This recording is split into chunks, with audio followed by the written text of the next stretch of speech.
บัด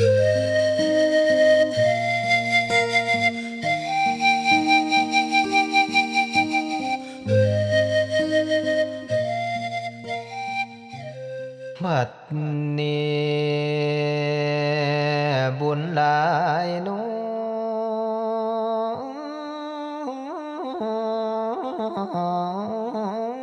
จังได้มาพันพรวาสนามีพ่อพระลานุ่มหนาวจองมาเห็นหน้าพี่น้องยุ่มพร้อมพำเพียรเพิ่นว่าเทียนบ่ได้ไตบ่มีหุงเอื้องแสงย้อนหักแพงจังวันเห็นค่าเปอร์เซ็นต์นั้นเกินล้านวันสงกรานต์ใกล้สิมาถึงแล้วทั้งเมืองลาวว่าปีใหม่แสนดีใจสุดซาบซึ้งที่มารวมร่วมพิธีนับว่าในมือนี้เป็นมือที่สำคัญหลายใกล้กับวันสงกรานต์ทุกสถานแถวที่ทั้งหญิงสายได้มาพอเห็นกันน้องได้มวนเสือนมโหรสพก็คือเขื่อนวันขึ้นมือได้พบกันอีกทั้งฝ่ายหนึ่งนั้นเพิ่นได้ลั่นว่าจะปรารถนาทำบุญสร้างกุศลเอาไว้มีจิตใจเน่งกามีศรัทธาสูงส่งให้คงคาอยู่อย่างเคียงคู่เจ้าคู่กันวันสงกรานต์ปีนี้นั้นทุกท่านจำนงดีมีศรัทธาปาลามีสิบวชนินรู้หอนเทือนแด่หอนบ่มีใส่มีแต่ใจเพื่อนให้บวชอยู่ที่ความเสื่อมันคงการเกื้อกองอำนวยสร้างทายาทบ่ให้สูดบ่ให้สวยในศาสนาพุทธศรัทธาบ่มีหยุดเจตจำนงคงที่ศาสนานี้ก็มีดีหลายอย่างสร้างบุคลากรเป็นคนดีเป็นแบบอย่างโลกของเฮาสู่มือนี้ให้ดีล้นสู่ปาการเชิญญาติโยมทุกท่านเชิญศรัทธาเข้ามาความบรรพชาสามเณรนำลูกหลานมาบวชร่วมงานนี้บวชฟรีใน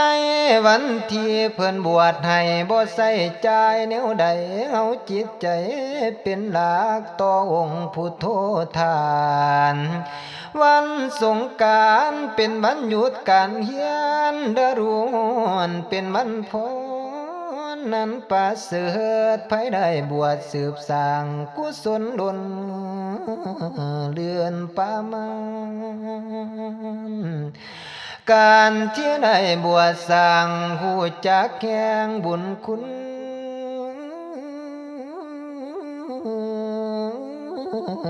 โอ้ข้าทดแทนทั้งปวงพ่อแม่เพียรถนอมเดียงควรแห่งครู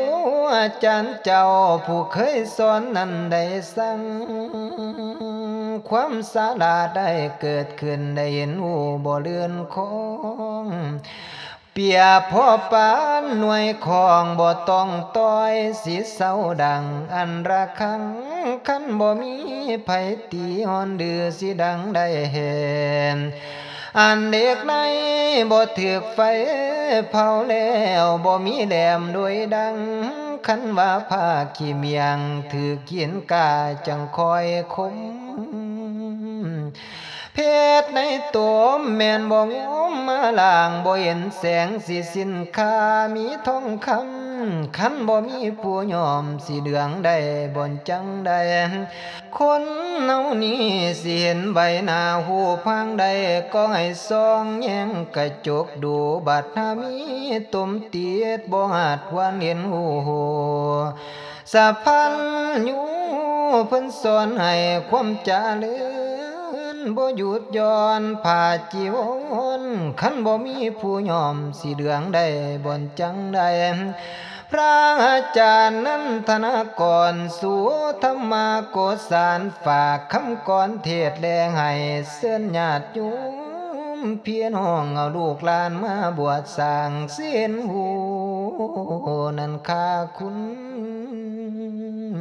บุญเที่ยใดก็สร้างมีมากค่ามหาศาลสุขสำราญทั้งกายใจบ่ได้มีมองเศร้าขอให้สอยบ่อยนายพากันเอาใจใส่เด้อโยมเด้อ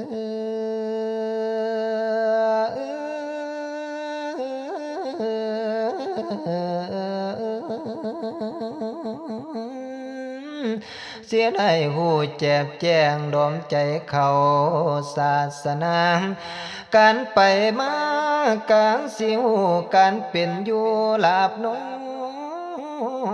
นการสัญจรไปมาสร้างงามบัดยามใหญ่จิตใจเคยแข็งกาได้มาบวชบรรพาษาถึกฝึกเดี่ยวต้องใจอ่อนคุณผู้เลี้ยงคือบิดามันดอนตอนที่ได้บวชแล้วเสียนหูดอกคาคุณบุญกาเสียในบาปบ่ลวงลงกาทำ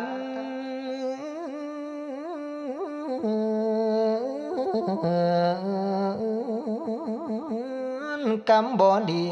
กะสิเดินนี้กายบ่ไว้หางแล้วมีแต่แนวดียิ่งสิดิ่งเห็นหูแจ้งสองชีวิตคุณสิได้ราคาแพงเด้อหมู่พวกพี่น้องคันแม่นให้บวชแล้วสินแก้วสิแกนเฮาบ่ว่านุ่มแด่เท่าต้องเขารบแด่ยำเกียงเคียงในสินในทำค่าคำบ่เทียมเท่าหอม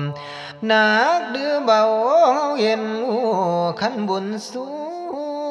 จึงได้บวชในวันบวชจะพาดพังเอาใจตั้งได้ดังไม้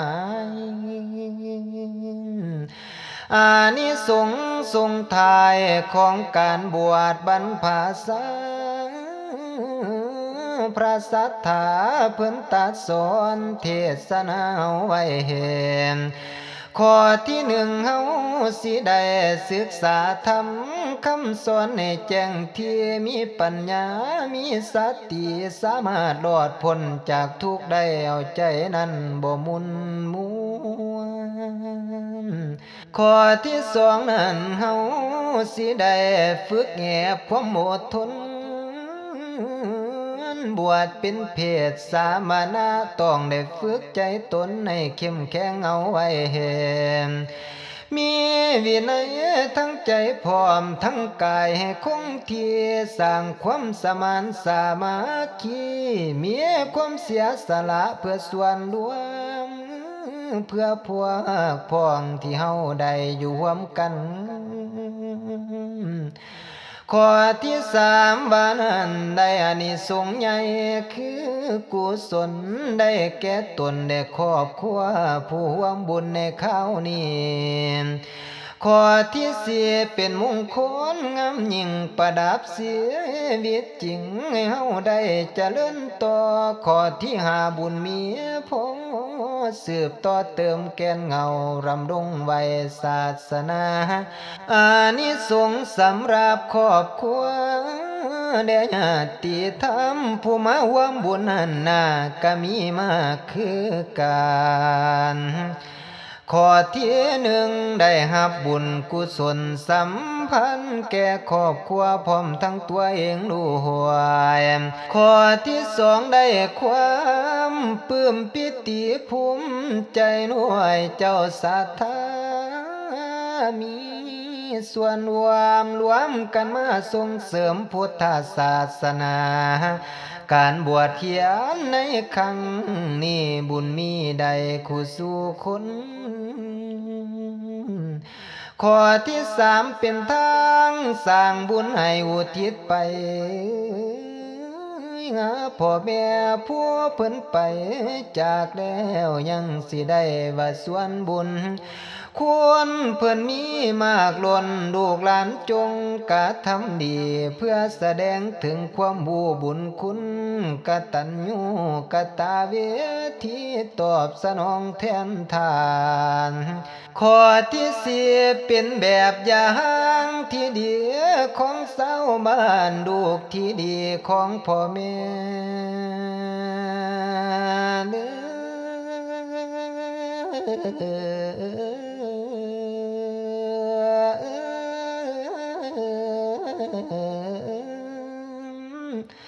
ทำหน้าที่ของพุทธศาสนิกชนให้ถูกต้องตามคำขอ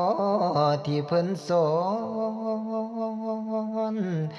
นี่ละพวกพี่น้องผู้มาวามบรรพาษาจงเบิกบานนั้นสาสื่นสมปนุมนอหอม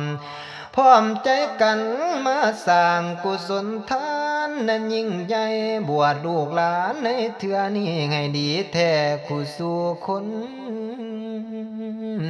ในวาระบันทายอยากขอกล่าวส่งพรใส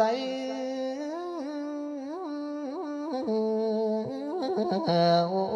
ยเนื่องในวันสงกรานต์ใกล้หมอจวนจำจอ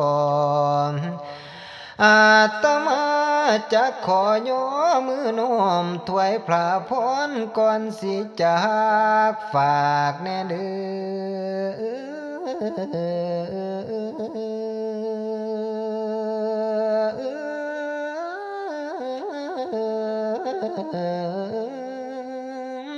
ฝากแน่เด้อยามเมื่อจบเทศแล้วอย่าลืมสิ้นสิ่งเอ่ยมาขอให้ทุกทั่วหน้าโยมญาติทั้งหลายคอยสายสัมพันธ์มันกว่าสายประคำหน้าหาวบาดทาข้าวสิไก่ยืนเข็นอยู่ใส่เอื้นใส่แน่เด้อ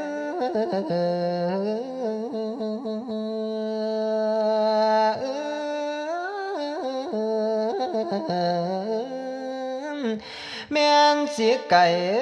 สุดขอบฟ้าคิดเห็นอย่าปล่อยวางสร้างฮักไว้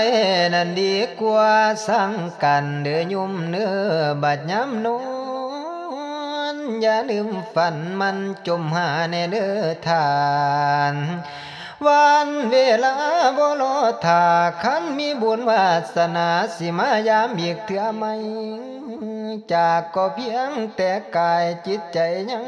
อยู่พี่สุขีทวนคู่สู่คนขอให้ท่านจงรอดพ้นจากความมนที่เคยมีวันสงกรานต์คอยสุขขีให้มั่งมีดีได้มีเงินทองอย่าจนให้ไหลโหมขนองนีดแข่งกายาลาทั้งแขนขาอย่าลอยเปียแสงตานั้นอย่าคุณมัวเล่าเคียงดูดังดูสุขภาพจงแข็งแรงทั่วทุกแห่งทุกสมลมจงได้สมมนุแม่แห่งขอให้แสงพระธรรมกานำสาธาทั้งสว่างแน่เด้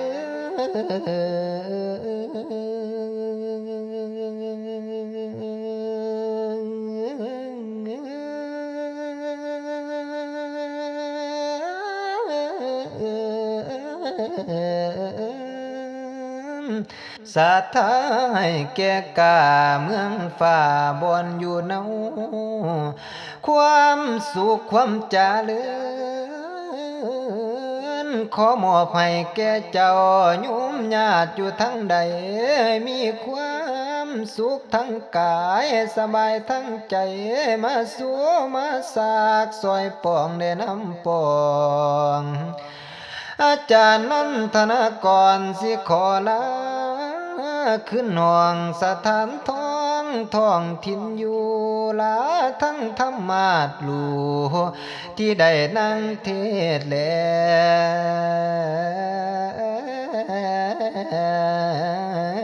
กับยุมทานที่นั่งฟังละนาขอลาเด้